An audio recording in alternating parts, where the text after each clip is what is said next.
Good morning, everyone. Good morning. Hello, Sean. How's everybody doing? Hanging in there, Hanging in there? waiting for the I'm buyers. waiting for waiting for the buyers. Can you feel it out there, Sean? Like, come to me, come to me. Right. Everybody else doing okay? How's everybody doing? By the way, Elizabeth had a conflict this morning, so I am your hostess for the day. And we have a guest, Megan Faust from Virginia. Megan, you're from Virginia, correct? Correct, right outside of DC. Awesome. Okay, well, we're going to get you going here. Let's get everybody on here while we've got everybody rolling on. Anybody have wins from the week you want to share? Crazy situations you want to share? Anything you need to decompress about? I'm sure we have a lot of that right now, don't we? I've got a win. I closed a deal last month, and my client referred me. It's gonna be a weird deal, but I picked up another small sale. Well, yay. We'll take them all, right, Sean? Yeah. Hopefully they'll all close. Yeah, exactly. Anybody else? Who's got what? Has it been a quiet week, busy week? Always the beginning of September, we always find it's quiet until kiddos get settled back in school and we get a little deeper into September. Y'all are kind of quiet today. Sometimes, Megan, sometimes this group is a little quiet on Friday mornings. Well, Stacey, that's definitely the pattern. You're right. At some point after Labor Day, just with buyers and their agents getting back in business from just getting back into the fall schedule, that usually does occur. I don't know if we're just an anomaly, but in our meeting on Wednesday, almost everyone to the T just felt like pipelines were filling up quickly. Like a lot of calls recently. So I don't know if that's rate related or what, but it felt pretty good as far as consistent around the room. Everyone business seemed to be picking up and calls seemed to be picking up. Well, that's good to hear, Brad. I think those of us in Austin, we have a Tuesday morning meeting, and that was the general consensus too, is just that there just seemed to be kind of activity percolating up out there that everybody was feeling like, something's happening, getting either more offers on their listings or more calls from buyers. So I think that seems like something's happening, right?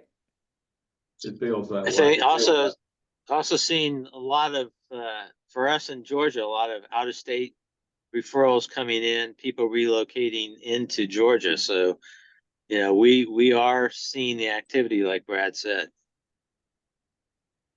I love that for you guys in Georgia. Awesome. Well, you guys, since we have special guest Megan, do we say your name Fast? How do we say your last name? Fast. Megan Faust. Yes. Megan's new to me. She was introduced to me through Elizabeth.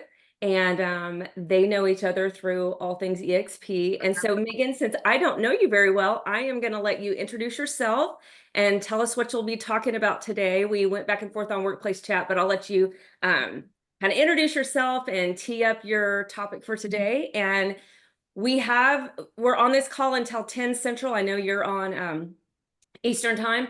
Feel free to take as much of that as you want. We always like to have time for Q&A if folks want to talk. So you have as much of that as you would like. So I'm going to turn it over to you, Miss Megan. Okay, great. Well, hi, everybody. Good morning. Happy Friday. I'm sharing my screen. I'm actually going to be going over how to be a expert buyer consultant. I think a lot of times in our industry, there's so much talk about how you get business, right? And I think it's a very important piece of it. You know, we all source business different ways, but once we get the client, how are we going to be the best that we can be to make sure that we are helping these people in their next transition to their next chapter? It's a very important role that we have. And so I'm very passionate about this. I've been, a little bit about me is, let's see here, you guys can see this screen. Anybody give me a thumbs up? You guys can see it? Can see.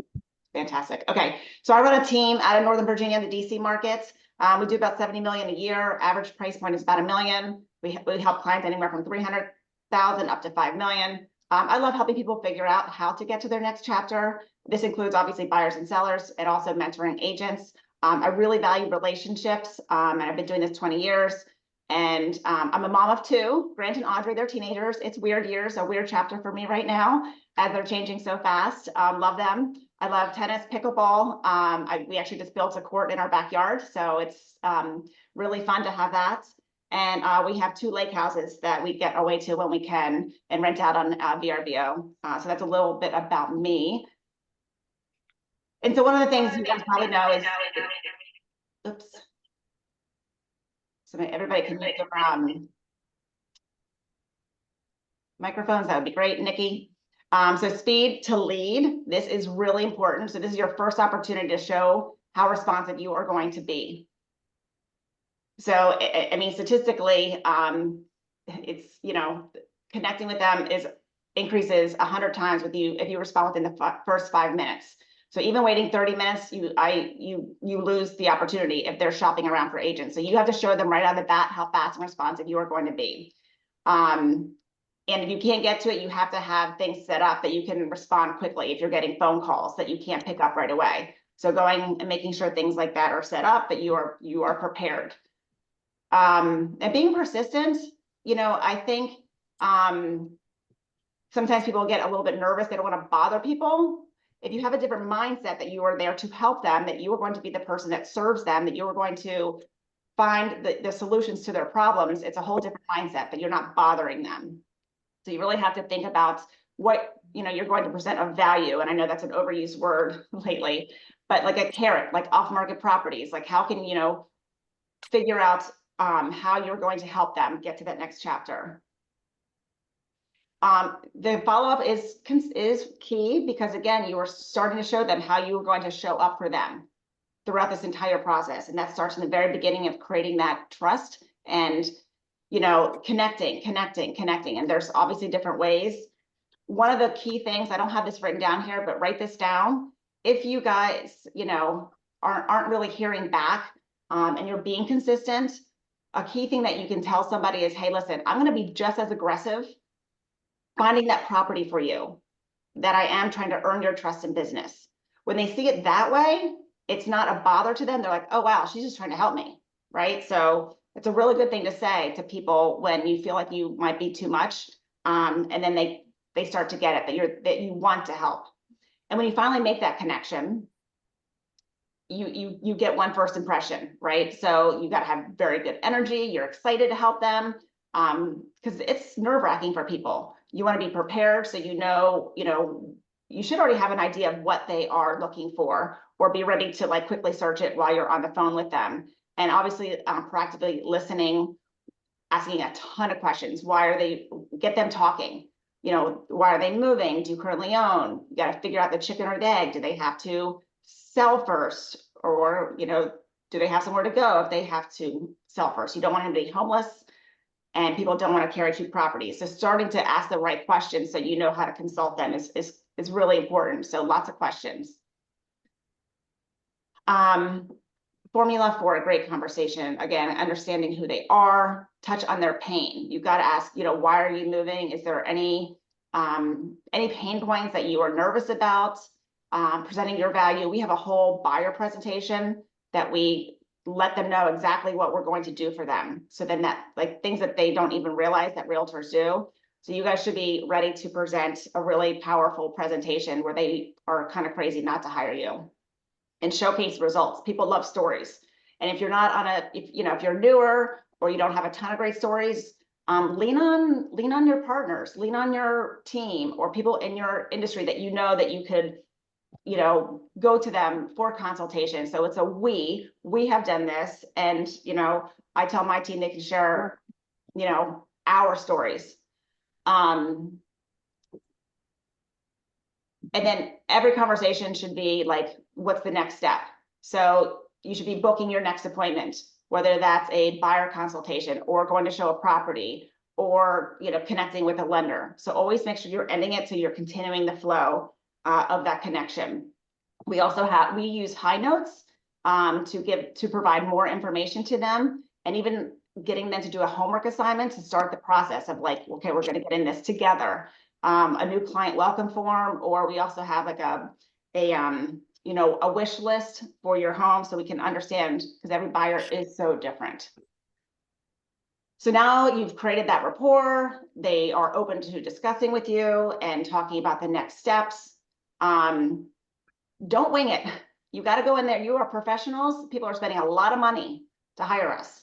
So, if you want to win these people, you really have to come in it as professionals. So making sure that you've reviewed your notes. We use Follow Up Boss. So, we put all of our notes in there. It records our calls so we can go back and listen like, oh, wait, what did they say? So it's helpful for that recap and, recap that initial conversation. And make sure hopefully you all have a buyer presentation that you love and that you are comfortable with it. I have one of, me doing it recorded so my team can go and listen to the things that I say. Know the market, study it, understand what's on the market, how, what's supply demand, how long are things sitting. So you come as a, expert. Also, you should know your financing products. I'm curious, does anybody know what recasting a loan is? You want to just drop it in, and if you say yes, recast, no. We have won clients just because of knowing this product. It's when people are like, oh, I really need to sell my house before I buy the next one. And the question is, do you need to or do you want to? Because we know you want to take that equity out, right? And so when we say you can recast your loan as soon as you sell that, so it's like you had that product or that money in advance. I won't go into that, but that's a really key thing to know. So making sure you know all the products so you can help advise them, because that's what we are. We are advisors. I don't think we are salespeople. I think we are consultants and advisors, and we educate them on what all of the options are so they make the best decision for themselves. Okay, and then obviously rates, and then off-market properties is huge. Huge. And that is a carrot that you can dangle. We've helped a lot of clients get in, and that's what everybody wants: more opportunities, more homes, because in our market, it is still slim pickings. There are not a lot of homes and still competing contracts. So one of the things we talk about with buyers is, sourcing off-market properties, because that's what everybody wants. So you have to really know how to do it, and you're going to have to actually do it and follow up. So this is where doing the work as a buyer agent is key. Just waiting for things to pop up on the MLS, in my opinion, is a little bit lazy, and you're not serving the client as you should. And when you serve this client and give them opportunities, it's going to make you feel good. It's going to get them in a home, and then they're going to refer you, and your business is going to grow. And that's how I've grown my business. So if when you know where they want to live, call the listing agents that have had sales in there the last 12 months. What do you have? I get these calls all the time. Hey, and you got to have a good story. Hey, my buyer, they're like, itching for a property. we've been looking, like, we want to make your life easy and your seller's life easy. What can you share that you have coming up? And and do you know any other agents that might have something coming up?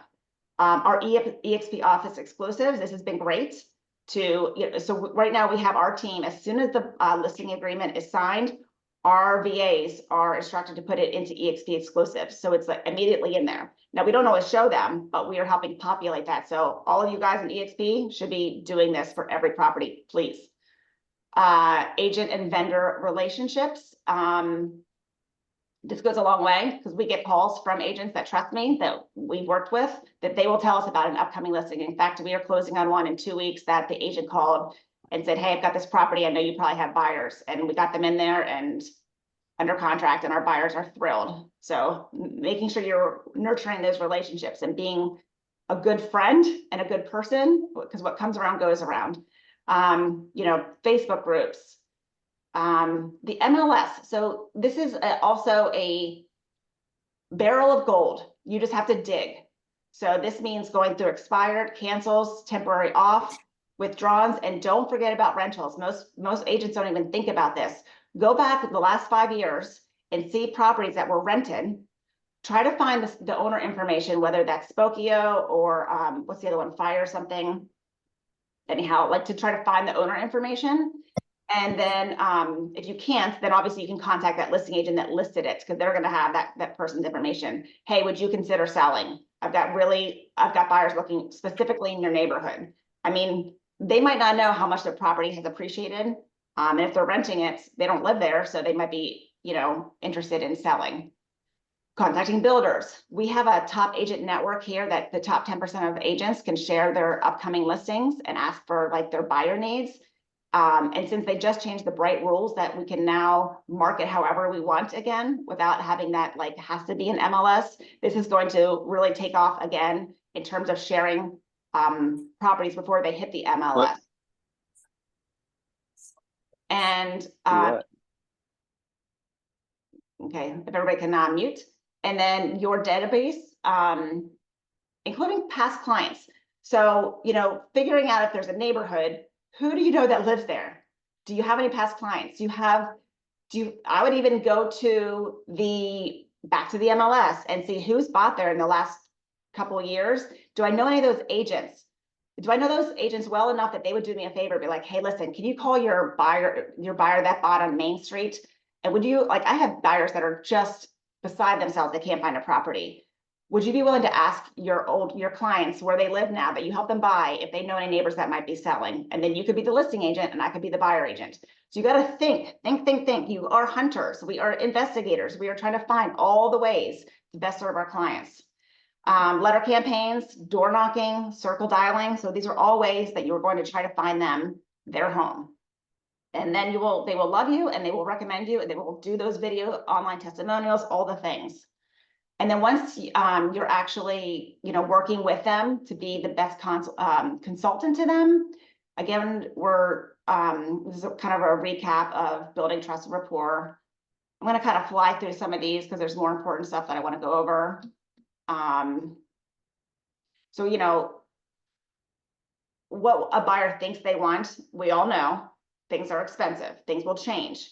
So, it's helpful for them to do like a wish list of like, what are the top things? What are your will not compromise? And then the things that you're like, nice to have. So we have a wish list that, we can share with them. It's also helpful. Let me just pause this for a second. It's helpful for the husband and wife to do differently, because what one party wants, another one doesn't. And so it's really helpful for you to know what's really important to each. And sometimes they surprise each other when they're like, oh, I didn't realize that was so important. Or, oh, I didn't realize you didn't care as much about this. And then when you're showing properties, you can come back to this. Remember how you guys said that you were okay with a smaller backyard, well, and this property has your top 5. So it's good, to remind them, because sometimes they forget.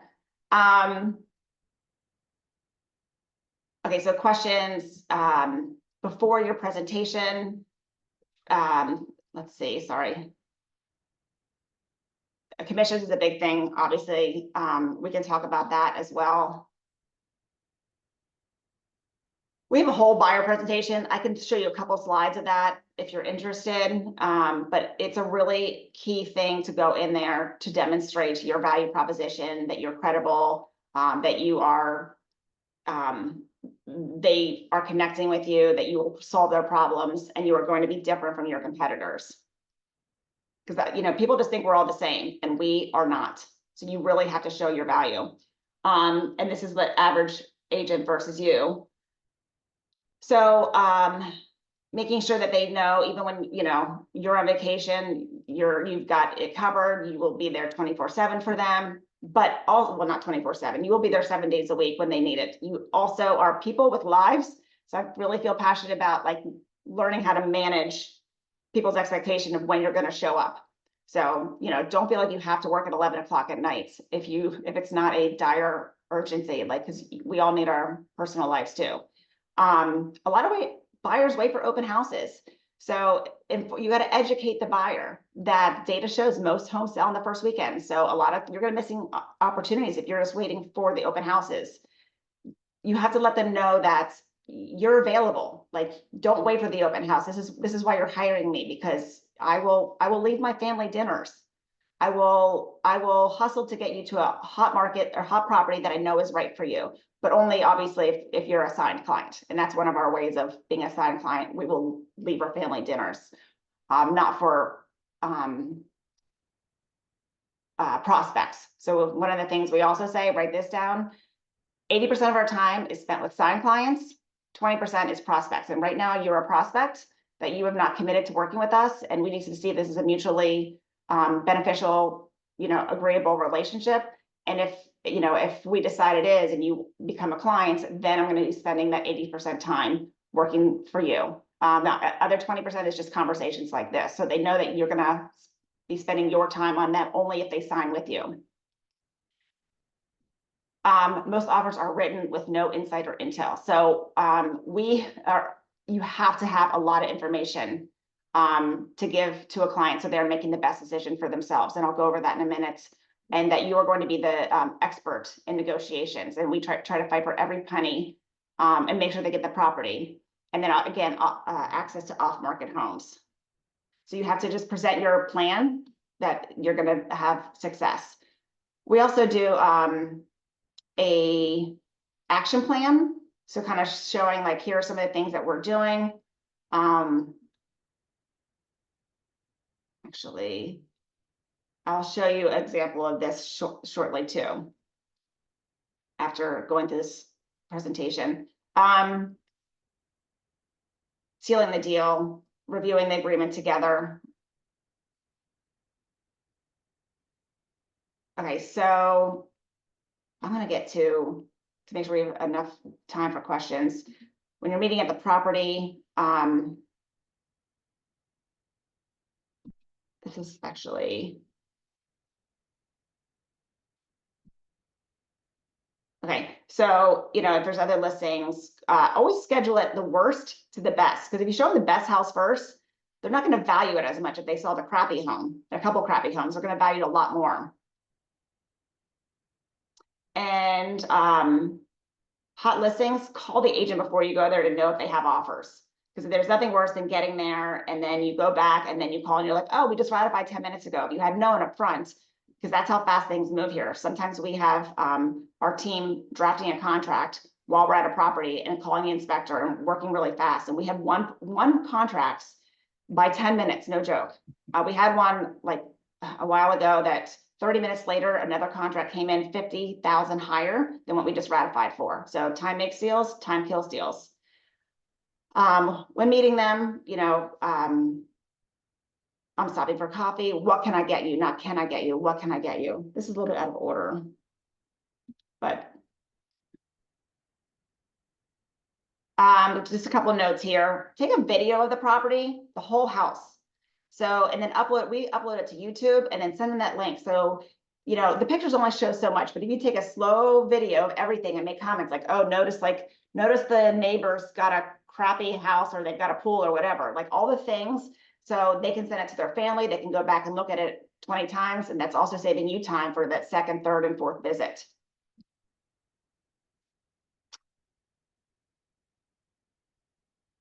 Now you're gonna start, doing research, send in the comps, research the property history. Was it, withdrawn last year or why?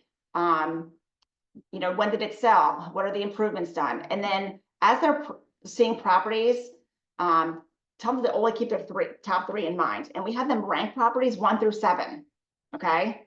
And we say 7's a unicorn. You're not going to find it. All right. 7's very unlikely. So, there's always something to compromise. So if it's a rating of a 5 or a 6, then we're talking about an offer. Oops, guys, typo here, an offer discussion. And then when you're ready to make that offer, it's so exciting and nerve-wracking for buyers. So, okay, so first we got to find, is it fully available? Are we competing against anybody? And then this is like the key part of a consultation. Find out when they're reviewing offers, but don't always believe them. If they say, oh, we're going to be reviewing on Monday, tell your buyer that's what their plan is, but plans can change. If they have offers already, start getting information from the seller, listing agent. Is it full price? How strong is it? What terms might be missing? Just keep asking them questions. It's crazy what listing agents will tell you that you can then come back to your buyer and better consult them. Any insight on your pricing and seller's expectations? Very broad question. This is a really good one. It's crazy. Like sometimes listing agents will say, oh, I know we price it kind of high. Or like, oh yeah, my clients actually priced it to move and we expect 50,000 to 100,000 more. Like it's really insightful to know what the listing agent is consulting their clients and what their expectations are.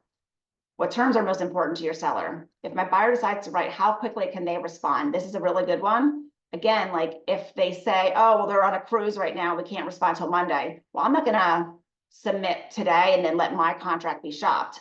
Okay, so these are key important things that you need to dig for information. Do you have an offer deadline? Remember, it can change. We had one a couple months ago. They said Monday. I told the buyers, don't believe them. If we want to offer, we don't have to play by their rules. And they dragged their feet. And guess what? They got a contract on Saturday and ratified. Fortunately, he called me and said, hey, Megan, I know you were thinking about this. We just got a offer. We're going to accept it. If your buyers want it, get me something like in the next 2 hours. Our buyers passed, but at least we had the information. I created the report to get that critical information to the buyers. Discuss options with them. So you can go ahead and submit before their deadline. We do a tricky little thing that has worked called a signing bonus. It is much better than an expiration of the offer, which is a choice too. But I think it's a more incentive, positive, like, hey, we're going to give you an extra 20 grand if you sign by 5 p.m. today, right? So it's not a deadline. So your offer's still on the table, but your sales price can increase by 20K if you sign today. We've had multiple sellers sign. One of them even pulled over the side of the road to make sure that they got that signing bonus. And if you want to wait, and let's say it's a 11 o'clock Monday deadline, call at 10 a.m. at the 11th hour and say, hey, how many do you have? Do you have one offer? Do you have 15 offers? That's going to help determine like your final offer price. And you go back to the buyers and like, okay, critical information here. They have 1, they have 15, so they can make the best decision for themselves. Looking for intel. When did it sell? Look at the history. What improvements were made? What's the tax value? It's all critical information. Look at the supply demand. How many actives are in the market? So we've gone back and say, okay, listen, I know you want this neighborhood. Only 4 sell per year in here. Like we just sold one. It was a $2.3 million property that they only wanted this neighborhood. It's called McLean 100. There's 100 homes, and literally there's been 4 sold a year, 1 a quarter. So we found them an off market, and I was like, you guys, just to be prepared, you're probably going to be in the market for another year until you find really what you're looking for. So we're not getting a deal here. You're getting a home, right? This is your home, and they're so thankful. So making sure that you are emailing them comps, find 2 to 5, look at the dollar per square foot, the assessment ratio, any comparisons, whether it's a cul-de-sac, busy street, any upgrades. Like you have to kind of compare, and you're the expert, remember. So you're going to say like this property is most comparable, but they have this, this, and this. So it's probably worth, this property I think is probably worth 50,000 more. Now what one buyer cares about, again, another buyer doesn't. Like think about a pool. One will pay more, one will say, that's a negative. It's in the eye of the buyers. And so you need to also document your consultation and email those buyers the comps. Okay, some more really good insight for you guys to be a good consultant is, well, the relationship with the listing agent totally helps. So if you don't know them, find a realtor who can put in a good word for you that knows them. Also the favor bank. We've said like, hey, listen, help us get our buyers this property. They love it. We had one that there were 7 contracts. And the agent basically said, Megan, fine, you know, like, we know you guys do a lot of business. I'm gonna do a favor bank, and you guys are number 7 right now. And here's exactly what you need to do to be number 1. It was really awesome. So, you know, those relationships are key. Look at the listing agent's sales history. This is really insightful. Have they done 2 in the last year? Have they done 20? Are they brand newbie? Are they, you know, 5+ years in the business? And you're looking for statistics. How are they advising their sellers? Do they, they're looking for the sales trends. Do they average 96% of list price? So they overprice a little bit, or do they underprice, and their average is 107? Like we have seen that. So they are pricing it to move and they expect it to go higher. So again, this is insight that you can come back to your buyer and they're going to be like, oh, wow, how did you know that? Like, I never thought about doing that. So this is, again, like figuring out what are the expectations that they're expecting. Do they do price drops? So if you're looking at a property that's been on the market for 30 days, go back. Is this a trend for them that they drop every 30 days by 5%? So past performance is an indicator of future results that we know, and we're using psychology into what they're advising their sellers. And then, so when they have multiple contracts, we have to move fast. Again, like I said, we have a team drafting a contract. Consider a pre-inspection. We've won a lot when we literally have an inspector come the same day or next day, do a high level inspection, so we don't have to have that contingency at all. Escalations, you need to explain what that means for your buyer. There's pros and cons, and it's gonna get tricky. I've had a lot of agents that are very confused by escalation clauses, and I know not all states do this, but ours does. And so the pro is that you can win against another contract, and it doesn't always go to the max price. So if you say, you know, we'll pay $5 grand more, it doesn't mean that you have to pay, you know, another, you know, to your max that was 50,000 higher. But and it only looks at price. So if the buyer has contingencies, this is actually a pro for them. It's a con if it's, you know, you're all cash and it's only looking at price, and you just got beat out by an all contingent contract because of the escalation. It does, the other con is it shows your cards. They can say, oh, they're willing to pay 1.3. You know, we can't trigger it. And this just happened. I just did this on our listing. We had a contract we listed at 1.375. We had 4 contracts. 3 of them were all around 1.4. The 4th one went to 1.475, so like 75,000 higher. So I called the agent. I was like, hey, listen, we've got multiple contracts. I can't quite get to your max, so I want to talk this through. He goes, fine, we'll just pay the max. You want me to send it back? I'm like, yes, that would be great. So we were able to get our client the entire full escalation because they showed their cards. So you just, when you're consulting buyers, you just have to let them know that they will see that. And they'll be thankful and respect that you are telling them what they need to hear. So don't feel bad about telling them this stuff. Okay, and if they like it, but they want it for less, or they're okay losing, just, you know, that's part of the Vegas odds, in like knowing that it's okay to lose too sometimes. That you can just wait and you're gonna be okay if somebody else gets it, or they just aren't accepting it, or somebody else wins. Again, getting into the mind of your buyer, are they going to be devastated they lose, or they're okay losing? Because you're in this with them. Okay, so working with the lender, making sure there's no delays, getting the lender letter not to their max price. So if their max price is 1.5 and you're offering on a 1.3, don't send that 1.5 letter. It just shows the seller that, oh, we can counter, they can afford more. Is a financing contingency needed? What contingencies can you waive? But letting them know what their risks are with that too. And then this is what I talked about earlier, discussing PMI options, ARMs, recasting a loan in the future. So making sure you know all the products. And then the strategies, once they decide, okay, this is what we want to do, when are you going to submit right away? Are you going to wait to the deadline? Vegas odds are very helpful. Buyers love this. We're like, okay, if you offer that, this price with these terms, 80% chance the seller's going to take it.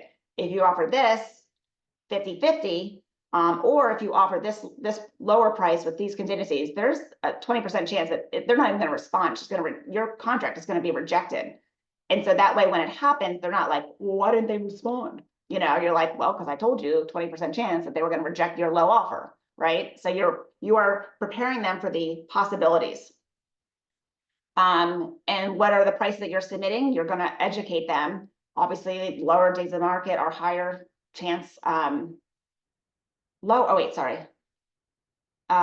going to offer a lower price if the days of the market are higher and there's no offers. You're going to offer lower if comps don't support the price, lower if the listing agent sales price history shows that they tend to overprice. You might want to offer at list price if it's new on the market and the comps and stats line up.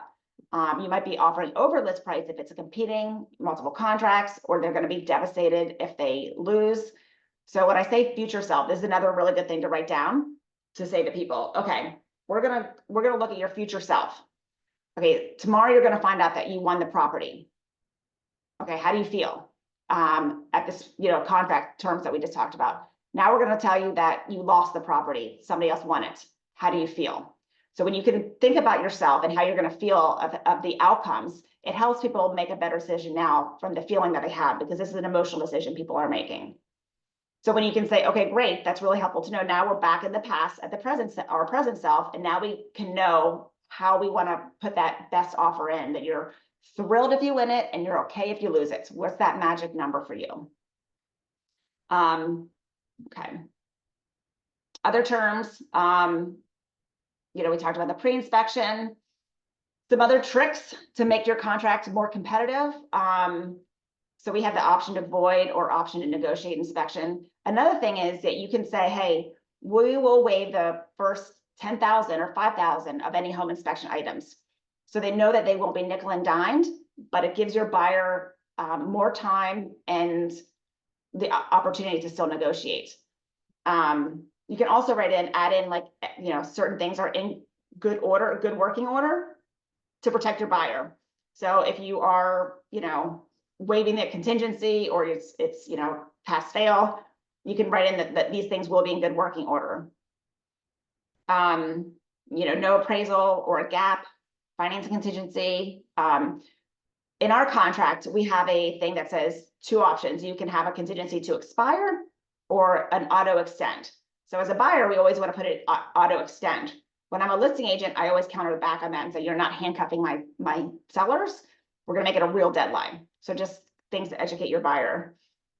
And here's an interesting thing. You can actually offer to pay, we just did this, X% of a seller's closing costs versus, so it's reversed. So if you're in a competing situation and people are using escalation clauses, you can actually offer to pay the seller's costs that are not wrapped in. It's a little bit tricky, but it's a little bit confusing sometimes because you don't see it very often, but sellers love it that you're willing to pay some of their closing costs.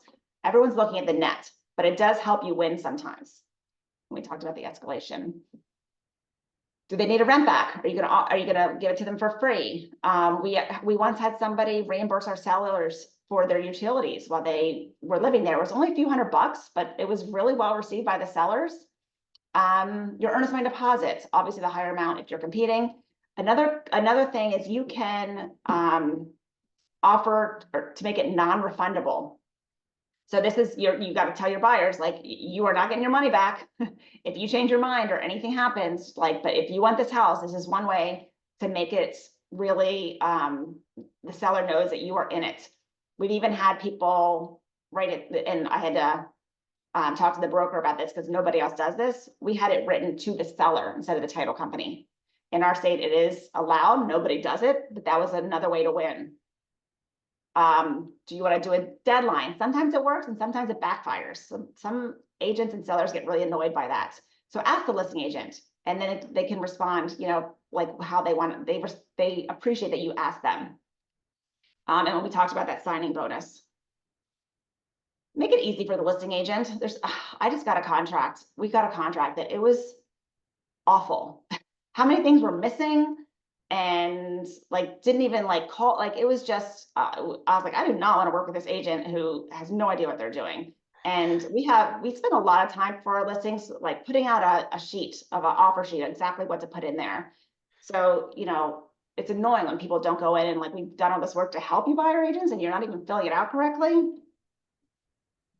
So just doing all these things, you're going to feel really good helping people. You earn their trust. You're going to be their lifetime realtor, and they're going to refer you and give you online reviews. So that is me. If you want to take a screenshot here, if you you can find me pretty easily if you just Google me. One other thing, let me see, and I'll open it up to questions here. Let me stop sharing and reshare this. This is Megan, I think there was a couple of questions about recasting. If you could, first of all, you are a pro. Totally love your energy. You're amazing. A few things I know that a couple of folks asked is if you can explain the whole recasting. I think some folks are a little fuzzy there and some are not, but that would be helpful for sure. Yeah, definitely. Okay, so everybody wants to buy their next house and have the money from their house that they're currently in and not move twice and not be homeless. I call that aligning the stars. So it's peeling back the onion of asking a lot of questions when somebody's looking to buy and sell and they don't know if they should sell first. They, you know, in our market, it's hard inventory wise. So it's like, you don't want to be under the gun to, like, you sell your place and you're like, oh crap, I got to buy a place. So what it is if you can qualify, first of all, you have to know, can you qualify to buy the next property without selling this one? If the answer is yes, but I don't want to carry 2 mortgages, that's okay. But just so you know, an option is, let's find you the right house first. And as soon as we find that, we're going to list yours right away. But, you know, let's just plan that it might not sell in time for you to have the money. What you can do is a recast of the loan, and lenders don't tell you this because it's like $350 to do this. That's it. So you basically, you buy your next property. Let's say it was $1 million. You put 20% down, so you have an $800,000 mortgage.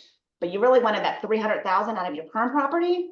And so when you sell that, you're going to take that $300,000 and recast your current loan. So it's the same mortgage. It basically recasts and changes the principal amount down to $500,000, and then it recalculates with the same interest rate and same lifetime left. And so now your monthly has changed. So it's like you had the money to begin with, but now you just get to recast it. So your principal's reduced, and your monthly amount has now changed to the $500,000 principal. Does that make sense? So is it essentially a loan modification when you recast?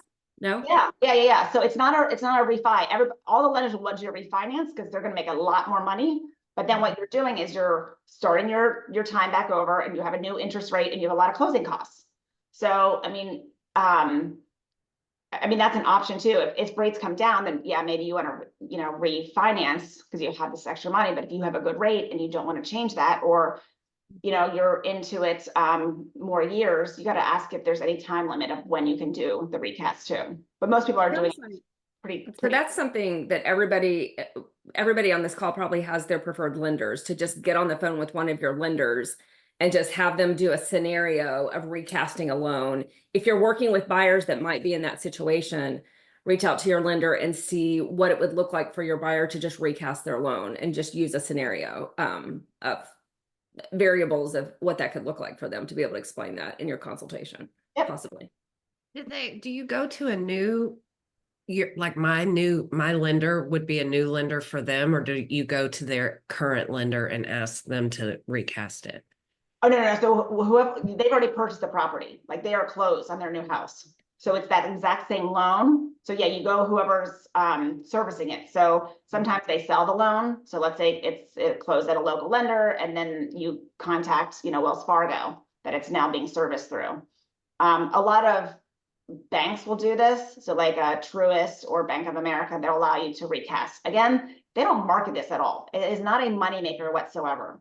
So therefore, that's why most of you probably haven't even heard about it, because it's not talked about. But this is where we as realtors have to know all the things. So we are helping our people as best as possible. So it's an alternative to things like Homeward and other options we have where there's an in-between, either a bridge loan or just recasting their existing loan. It's another like tool in our toolbox to be able to educate them on, which increases our value and it helps us become a better advisor to them, which is the whole point of everything that Megan is sharing with us today. I'm going to show you guys something else here that I think would be good value. This is one of our oopsie daisies. Part of our buyer presentation that we just actually added with all of the, making sure people understand what a buyer agent can do for you with these commissions with NAR. So we have a list of 35 things here. And we leave it up to the agents, you got to read your buyer, like, type A, like, high D, doesn't want to go through every line item. So you just kind of bullet point it. But this is really important that you guys know what your value is.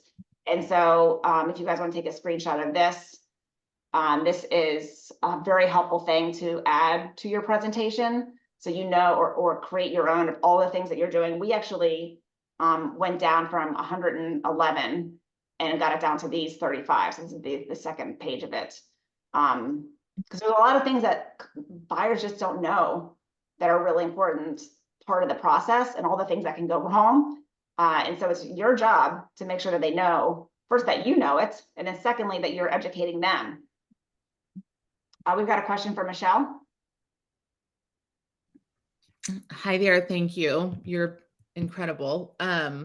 So I do feel as though I'm really well versed in a lot of different loan products, and I believe in the power of creativity and education. I've had a couple of situations just this past year where I know at least one client, I thought I had enough of a rapport with them, but they were an open house lead conversion. I like over explained it or something, and I know you're just talking about the disc and, adjust to their personality. And I think I'm also fairly good at that, but they're new, right? And so my question is, how do you water it down or condense it to some bite-sized pieces that will still truly illustrate that you have the capacity and the creativity and the know-how more so than anyone else they're going to encounter, without completely putting them into a tailspin? You need to figure out what their pain or pleasure is, why they're moving, and you need to get them to trust you, that you are there to help them. You're not there just to make money, right? So when you are their partner through this process and you understand why they're moving, because nobody moves for fun. My husband and I, we just bought a house, and I mean, poor guy, he's the organized one, and it overwhelms me. And we renovated the whole house, and so nobody moves for fun, but you're doing it to get to your next chapter, right? So you got to figure out, you got to have more conversations. Like, tell me, and have them visualize. Like, tell me what your next home looks like. Why are you moving? What is it? What are the things you don't want? What are the things you do want? Like, what is the pain points of the process of moving? Like, we help a lot of older people, and just getting through the stuff is so overwhelming for them. So then we connect them to partners that can help them, like, hack and organize and get through things, and, an estate sale. So you really have to get them talking more, because if you don't know why that they're not connecting with you, you haven't asked enough questions. Mm-hmm. I appreciate that. I have just one last thing. The one that really sort of has me stuck and really still perplexed is a family that was relocating for his work. We connected really well. And then when our Austin market is healthier, instead of using a traditional bridge loan product, we have, and probably you do in your market too, but we have companies, Homeward and Up Equity, and it bridges them out of their house without having to also consider their current mortgage and their debt to income. So they qualify for the new home without their current mortgage being considered for their debt to income. So they get the best rate and terms based on their qualifications. And then they have 180 days and there's a fee. But again, when the Austin market is really healthy and they're going to sell really high and really quickly, it's sort of a no-brainer because you remove the contingency challenge, right? So I thought we had a rapport. I thought I had educated them. I very much thought we connected. Just, and the people that are like she seemed like my type of people, and we were connecting. And when I asked for feedback, when they said they were going to work with someone else, she told me she thought that sounded like a dangerous product and more like a really haphazard recommendation that her mother told her wasn't a safe suggestion or something. Okay, so you are not the lender. So did you get a lender to explain it of their options? So I think our job is to lay out all the options and the risk and reward with every option. So they are educated, and I tell people, we are your consultants, you are the decision maker. Mhm. So if you lay it out, and get the expert on with you, hey, I want to get you guys on with my trusted lender. Mhm. So, the 2 or 5 options that are available to you. And there's going to be pros and cons. There's going to be cheaper, more expensive ways to do this. But then it's not like you're pushing it on them, you're educating them. Mhm. Sometimes people do receive it as if you are pushing something, and we're salesy. So you really have to change how you're delivering it into a consultation and giving them the power to make the decision, and that you are there to make sure that they know all the things. Mhm. Thank you.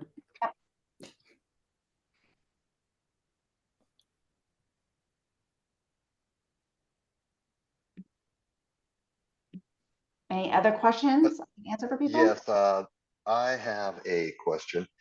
On the escalator, do you use a different document to describe the escalator? Was it prepared by an attorney, or is it just something you write in? For us, it would be paragraph 11, or is it just done through email? How is the So we escalator actually conveyed have it as part to of our the contract as an addendum. So that is already prepared for us by attorneys through our association. I mean, it's basically like an eBay. It's buyer will pay X amount of X amount more than another contract, right? Up to price Y, right? And the listing agent and seller have to provide a copy of that contract to show proof, the full amount. So we already have that at our discretion, and I've heard other states don't do this, which I'm like, why not? I mean, it's a great option. Sometimes it makes sense and sometimes it doesn't. And if you guys aren't, if you're in states that aren't, I don't know, I'm not a lawyer, but I'd be curious and I'd be asking questions of why don't we have this? And hey, title attorney, can you help me draft some good language that I can use for my buyers? That's going to set you apart from all the other buyers that aren't buyer agents that aren't doing this if it's not in your state. So you could separate yourself. That's another thing that you could be doing. Thank you. So Welcome. Sean, here in Texas, escalation clauses were not allowed for lots and lots of years. I know when we were with another brokerage before we came over with EXP, our brokerage had attorneys that wrote an escalation clause so that we could use them. But then agents on the other side were like, our brokerage doesn't allow them. So one thing I don't know the answer to is here in Texas, we'll need to check with our Texas broker team here with EXP and see if they're allowed here, because it is very different from state to state. Yeah.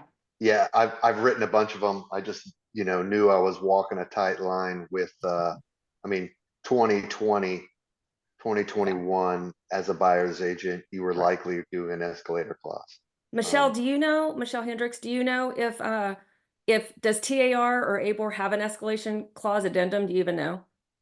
No, I don't think so. I mean, they were so discouraged and it got so confusing. I think that there was they shut it sort down. of faded out. So that's a Yeah, broker. for We the never had special anything addendum, official. that No. was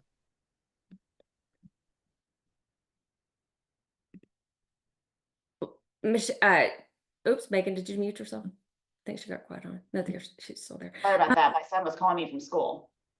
Oh, there you go. One of the tools I was curious about, which I can just look up, but I thought it was great, is it looks like a tool that you're using to communicate with your clients is in High Note. Yes. Is that integrated into your CRM, your follow-up boss? No, it actually is not. That is something is separate than Follow Up Boss. We have multiple like presentations, like a pre-listing thing that we send them to, like, hey, here's information about us, post listing, you know, and then like pre-buyer. So just information that we can send them. It looks professional. It helps answer questions before we meet with them too. Yeah. So it's a good tool that you can populate it. And you can actually send like specialized links. So when you send them that link, it's going to alert you when they open it. So it's really nice to see it populates, you know, a couple months later after you met with them, like, oh, they just opened our High Note again. Good deal. So that's just a separate software that you pay for subscription-wise, probably monthly, something like that. Yeah. I'll show you guys this too. This is like I just did this for the team a few months back, kind of a buyer action plan of all the things that, you know, we will be doing for you, a kind of checklist of what needs, you know, pre-showings in order to submit an offer, and then our success of what we do. And then here's that list of all the things that you can expect from us that we're doing for you, weighting it down to 35. If there's properties, you know, when you are, you know, going to be writing an offer to do some analysis. And then, you know, going over the contract is also important. So they are prepared. And this, we broke out into our entire contract and the main terms where you can find them, and any kind of notes that, you know, like, for example, our home inspection, here are your options. Do you want to do a full inspection? Do you want to do a pass fail? Do you want to go middle of the road with a, you know, full inspection, but waiving 5,000? And so, you know, just kind of helping, again, educate them of walking through all the terms. And then all the things, you know, making sure that they get from date of ratification all the way through to closing, so they can kind of see step by step. We have a contract to close person that helps us with this, and we have another system that we use called Open to Close to keep track of everything. But this is a good source that you guys could be using. I love Google Docs. I'm a spreadsheet nerd. And it's live. You can share with your clients.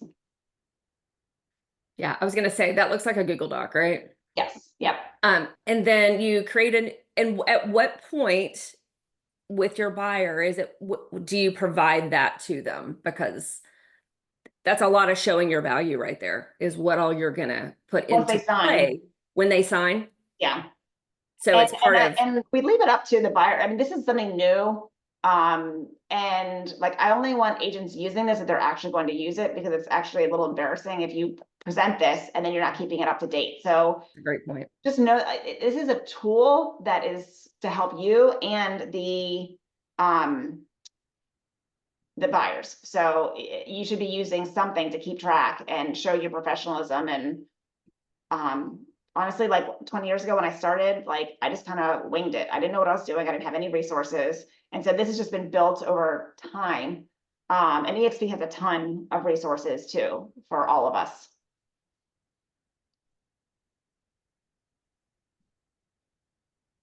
Well, I think that's a huge part of showing, not just showing your value, but also just making your buyers feel like they're in good hands with you. And like, why wouldn't I be working with you? Right. Yeah. Yeah. You've got their back. Yeah. And now it's my team. I want, like, I've got amazing people. Some of them are on here right now, continuing to learn, and they're great humans, great agents. And they really, I think I always say there's 3 things you can't teach people. You cannot teach them integrity. You can't teach them common sense, and you can't teach that fire in the belly that you want it, right? So if you have those 3 things, then go after it and figure out how to do the best job that you can, and show up to things like this. Sorry, I gotta, Can't teach, what do you say? Can't teach in fire in the belly. Fire in the belly, like that just desire, right? That hustle. So those of you that are interested in building a team, those are some good filters right there. You can't teach integrity, you can't teach common sense, and you can't teach fire in the belly. Yeah. I haven't ever heard heard Yeah. the fire in the belly. You're exactly right. It's the hustle.